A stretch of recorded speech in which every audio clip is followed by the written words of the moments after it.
So do you think that the Haitian community or many Haitians here in Springfield are scared of Donald Trump? Yes.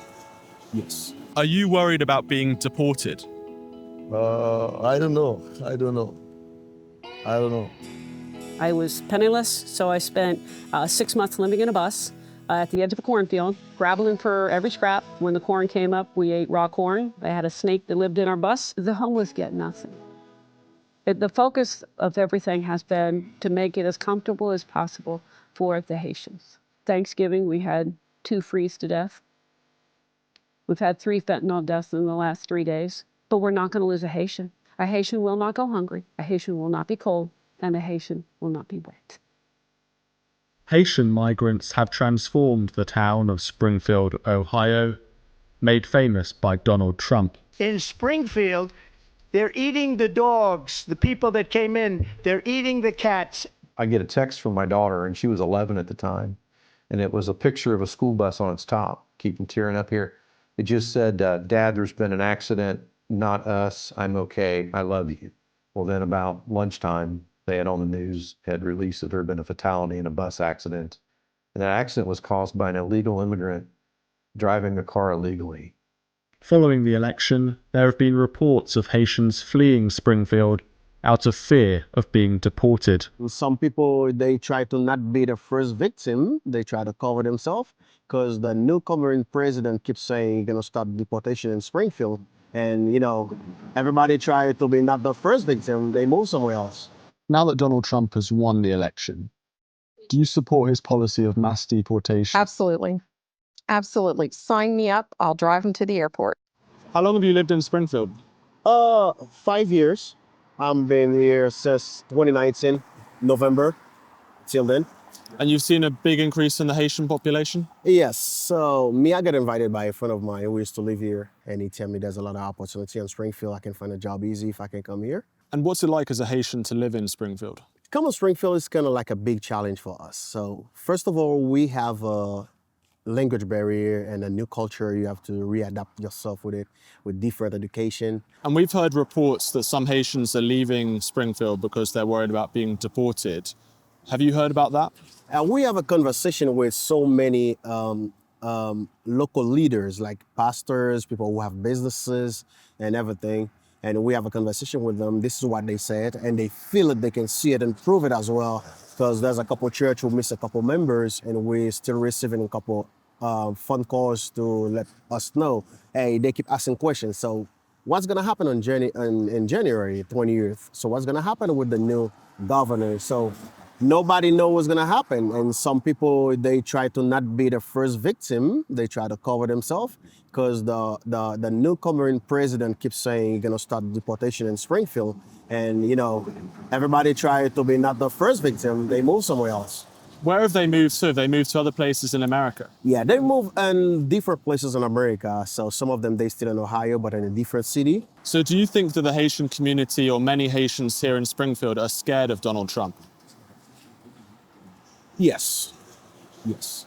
I can say, yes, we're scared because what they said make people scared because you have a legal status and they treat you like illegal.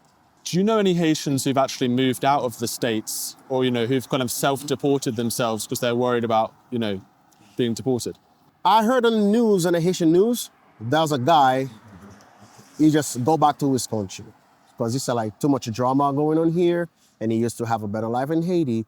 So he's not gonna let people treat him anyhow because some people got a self-esteem. They feel, you know, offended about all they're talking about Haitian. We've spoken to people today, locals, who say, well, they raise concerns about some of the Haitians here. They say that they can't drive well, they can't speak English, they're driving crime, that sort of thing. What do you say to the locals who are concerned about Haitians being in Springfield? We already know certain things might be happening because this is a new place, new culture. New rules and the world, man, driving is different. It's gonna take some time for Haitian to adapt with the American culture. So, well, there's some crash. Haitian had an accident. Spanish have an accident. American have accident as well. A few months ago, there's an accident between a Haitian and an American citizen. The Haitian was right, and he ended up dying in an accident by an American who was driving. for some reason, there's an accident happen, the Haitian die. So there's something happened before that where there's a Haitian who was driving and then, he hurt a bus, where there's a kid, unfortunately he was passed away, he died. So I'm very sorry about that. It's like Haitian people die, American people die in accident, everybody died in accident.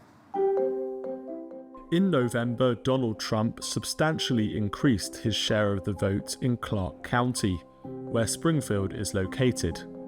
One such Trump voter is Diana Daniels, who has lived in the town for more than 3 decades. I grew up in western Pennsylvania, just outside the Allegheny National Forest. It was definitely backwoods. If you didn't grow it, find it, catch it, raise it, shoot it, you didn't eat.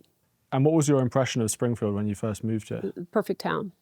It was a great blend of industrial, which I grew up with. My dad was a steel worker, but yet you also had several universities that were really close. And I always considered it to be the heart of Ohio. So you've seen Springfield being transformed by immigration in recent years? Well, it's certainly in the last 4 years, since 2020 for sure. I mean, that has been the most devastating aspect of it. The turnaround from a small town vibe where I thought, things we were struggling, sure, but you could see on the horizon that we were making progress. And then somebody made a decision that 58,000 people is not enough. Their decision was, we have to grow this huge community. And the way to do it is to bring in great big businesses and then have workers for those businesses. That was the whole impetus for this whole thing, was cheap labor. My argument to that is that we did have people that would love to move to Springfield. And they lived all up and down the Ohio Valley, Steubenville, Marietta, East Palestine, any town that was affected by the loss of the coal mines, the loss of the steel mills, the loss of auto manufacturing. Go ask them. They would have come here in a heartbeat. The difference was the Haitians come with a golden ticket. An American does not come with a golden ticket. And that golden ticket are the benefits that a Haitian immigrant gets. You get your health care, you get a voucher for a car. An American citizen coming from, say, somebody like Wheeling, West Virginia, is going to come with the clothes on their back. So they're going to demand a higher wage in order to move here. So you have this town of 58,000 people, and suddenly at least 15,000, some people say more, Haitians come in just a tiny, short 4-year period. Correct. How has that changed the town? What you have is you have a complete change in your neighborhood. You wake up in the morning on a typical, let's say let's look at 2019 as a baseline. You can sit out on your front porch and say, hi, Joe, hi, Mary, how's the kids, so you got a new dog, you've got a flat tire over there. So you're having that back and forth in your neighborhood. And of course, then you go through the lockdown, and then all of a sudden you wake up one morning and no one on your block, on your street. They're speaking a foreign language, and they're parking in your front yard and throwing their garbage over your fence. You mentioned before that you've experienced homelessness in your life. Yes, I have. Mm-hmm. Can you tell us what happened? Sure. I was penniless, so I spent 6 months living in a bus at the edge of a cornfield in Western Illinois, scrabbling for every scrap, learned how to take a bath in a gas station. When the corn came up, we ate raw corn. I had a snake that lived in our bus. My first 2 years teaching here in Springfield, I knew where the best dumpsters were. So it was not an easy first 2 years here. And that is my mission right now, is the homeless here in Springfield, for sure. Tell us about how the Haitian immigration has impacted the homeless community. The homeless get nothing. No accommodation is made for them. The focus of everything has been to make it as comfortable as possible for the Haitians. Thanksgiving, we had 2 freeze to death. We've had 3 fentanyl deaths in the last 3 days. We had another homeless person. They keep warm by building a fire. He burned himself, 3rd-degree burns. We've got 8-degree below temperatures coming up on Thursday. Who else are we going to lose? But we're not going to lose a Haitian. A Haitian will not go hungry. A Haitian will not be cold. And a Haitian will not be wet. I can see on your shirt it says America First. Absolutely. Do you feel that Americans are being put last in Springfield? Yes. Absolutely.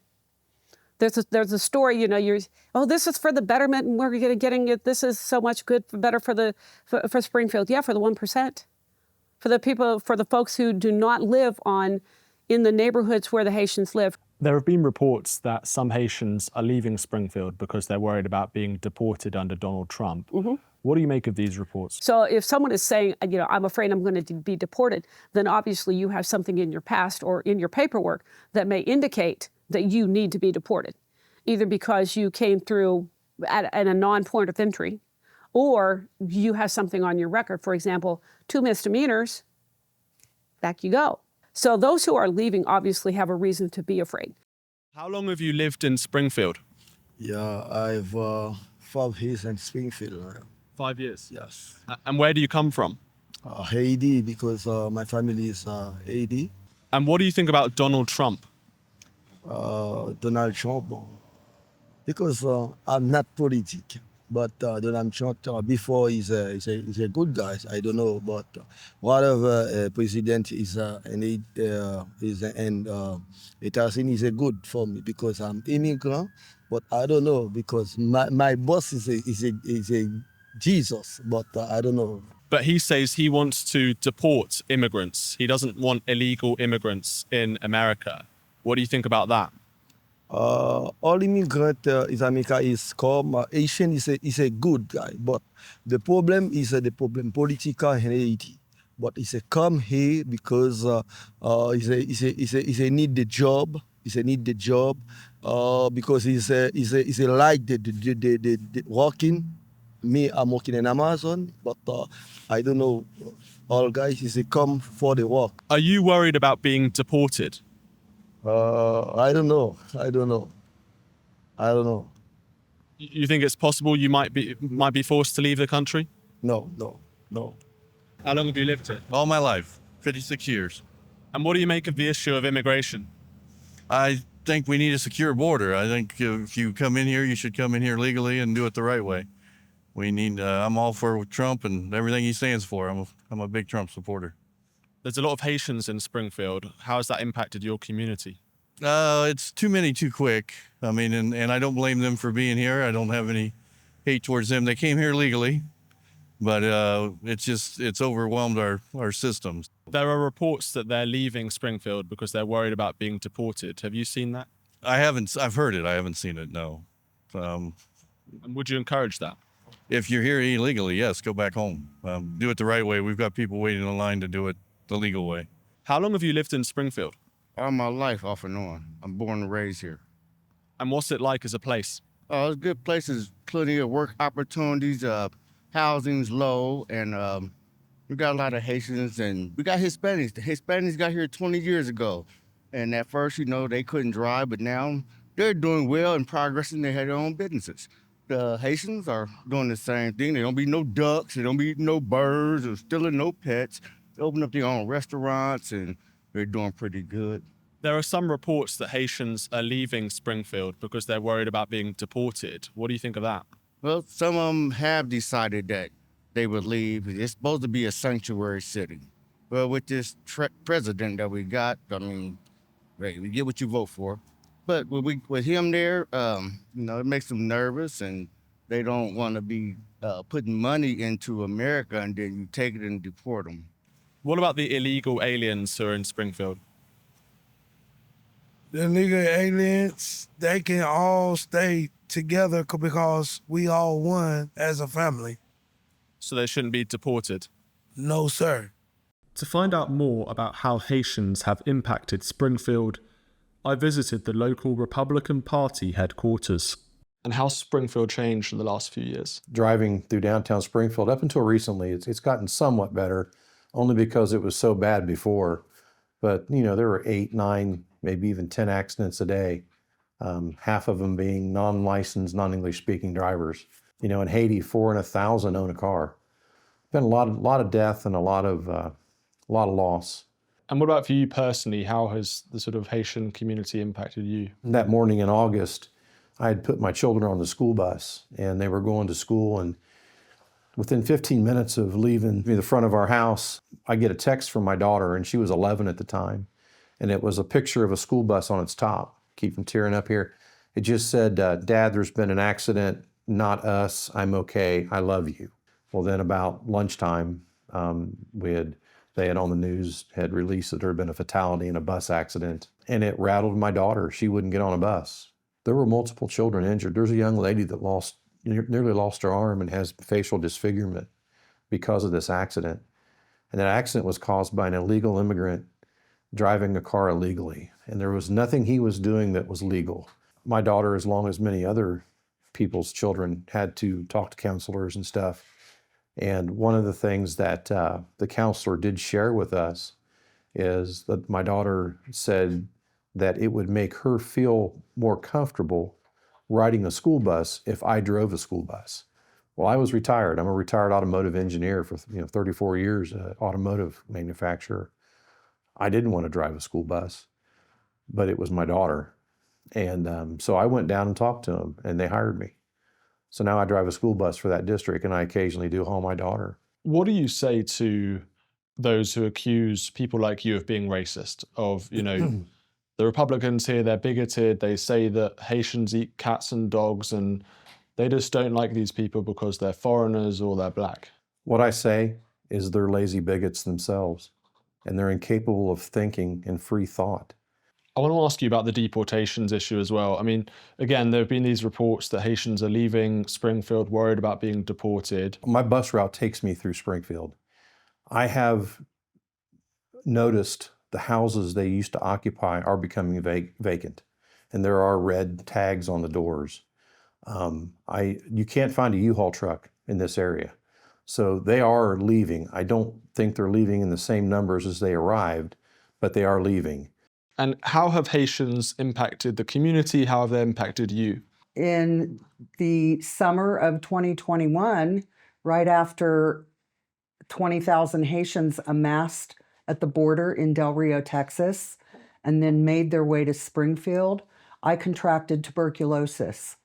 And I'm in the least risk category for that. Why do you think that happened to you? What was the link with the Haitian community? I was working for the post office at that time, and all of a sudden in 2020, 2021, the post office would give me 20, 30, 40 express mail envelopes every day to deliver. And they were all being delivered to Haitians, which is where I got my first thought of why are they coming here and where did they come from and why Springfield? So I was in direct contact with Haitians that had just crossed the border with no vaccinations, no medical checkups on a daily basis. And more broadly, how do you think Haitian immigrants have impacted Springfield? Some people say that it's sort of revitalized the town, it's given them lots of workers, it's made it more diverse and things like that. So what they've done is they've brought their third world culture to this city. So you can't import 20,000 people to a city of 60,000 who do not want to assimilate. They do not want to mix in with our culture. They want to bring their culture here. Tell me about the cats and dogs. Okay. What happened with that? When I lived in Florida for 25 years, it was a well-known fact that Haitians eat cats. Not all of them, but some of them. And so I knew that already. When the Facebook post came out that there was a report of them eating cats, I believed it because I knew from experience that they have done that. When Trump said it, what it did was it brought international attention to our city and to the problem that Haitians have brought here. So I was glad that he said it. Now that Donald Trump has won, there have been reports that Haitians are leaving Springfield because they're worried about being deported. Some Haitian locals have even said that to journalists. What do you make of these reports? If they're leaving, they're taking one or two people and going. They are not leaving in mass migration. They are not on buses. They are not in vans. They are not in line at the airport to go. Now that Donald Trump has won the election, do you support his policy of mass deportation? Absolutely. Absolutely. Sign me up. I'll drive them to the airport. I have hundreds of friends that will do the same thing. We will help you. I would drive you wherever you need to go to get on a plane. And it's just how it is. Come here legally. We have lots of people that come here legally. They're successful. They bring their ideas with them. They bring their entrepreneurship. They bring their education with them. And those people are beneficial to our community. Someone that comes here illegally and lives on our dime without contributing anything does not deserve to be here to use our resources. It is likely that following Trump's victory, some Haitians have fled Springfield, believing the town will be ground zero for the new Trump administration's deportation plans. Whether Haitians across America will be deported is yet to be seen. Joe Biden gave more than 300,000 of them temporary protected status, which is due to expire in 2026. Trump's voters, meanwhile, will expect their president to deliver on his promise of mass deportations. Thank you for watching, and I hope you enjoyed the video. Please hit the like and subscribe button to keep up to date with everything we're doing on GBN America.